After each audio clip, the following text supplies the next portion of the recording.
fascinating little vignette of a story, I guess. How did you come across these characters? So Margot is my aunt, and I'd heard stories about her sort of rambunctious love affair with Austin. They would go to the mall, to Boston Pizza or to Denny's, and get drunk and go and smoke cigarettes in the bathroom and get kicked out, and they were kind of infamous around there.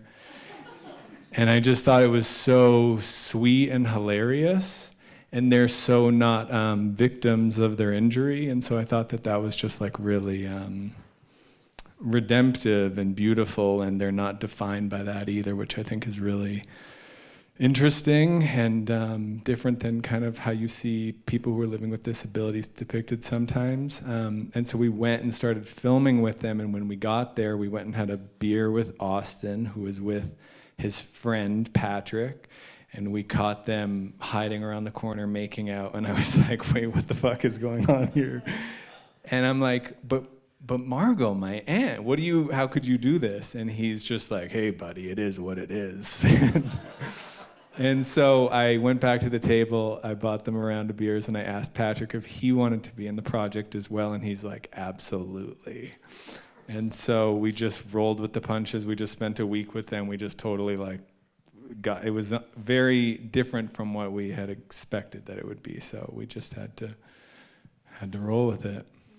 Yeah. So has Margot seen the film? She's seen the film. She hasn't said much about it. She just is, she thinks it's great, I guess. Austin is the most excited about it. He thinks he's a movie star now. Oh, he kind of is, yeah. He has that aura, yeah. Yeah. Questions from the audience? Anyone? Yeah. Wonderful film, very intimate. I would say, what is happening now? Are there in Yeah, so her condition has kind of deteriorated since we started filming.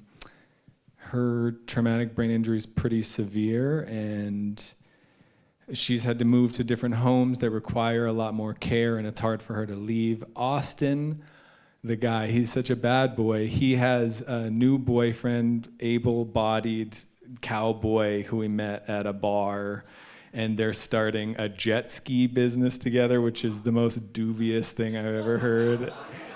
And he sent me the Instagram for it, and it's everything that you would expect it would be.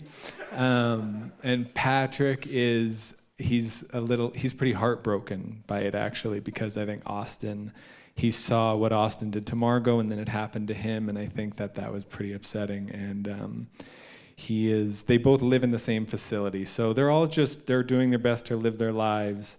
Some of them are just doing a little bit more gracefully than others.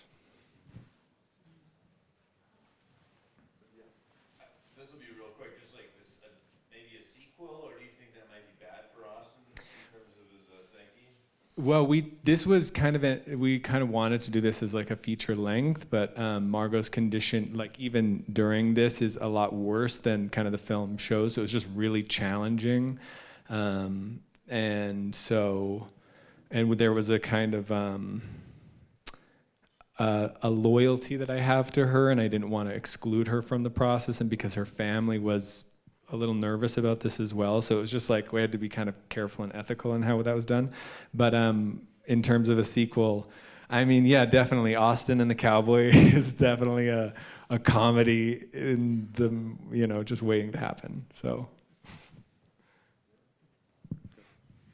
So you were saying, the way you made it sound like she was probably like they would get drunk, they were probably laughing and having a great time, or whatever.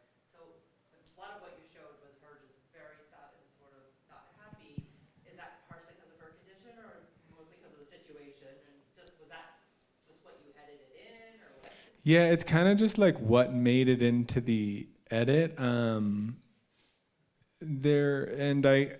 like her being my family and knowing that her children are gonna watch this. Like, I was also trying to be careful about like how they're depicted in a way, and like in documentary, I guess, like being exploitative is always like a concern, I guess. So like, yeah, there was some fun, like crazy shit of them like getting drunk and being a little wild, and Austin like rolling down hills and falling down, and us having to take him to the emergency room, and all of these things.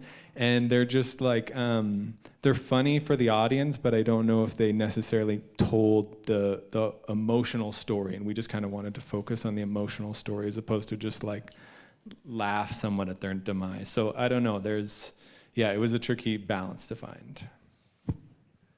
Go ahead. There, you alluded to the traumatic brain injury. Do all three of them have had traumatic brain injury? Yes. From accidents or? Margot and Patrick both had strokes, and Austin got drunk after a football game, and his friend bet him $20 to run across the freeway, and he did not make it. The whole film has such a lovely tone to it, and was that something that you found in the making of it, or was it something that you kind of projected ahead of time? Definitely.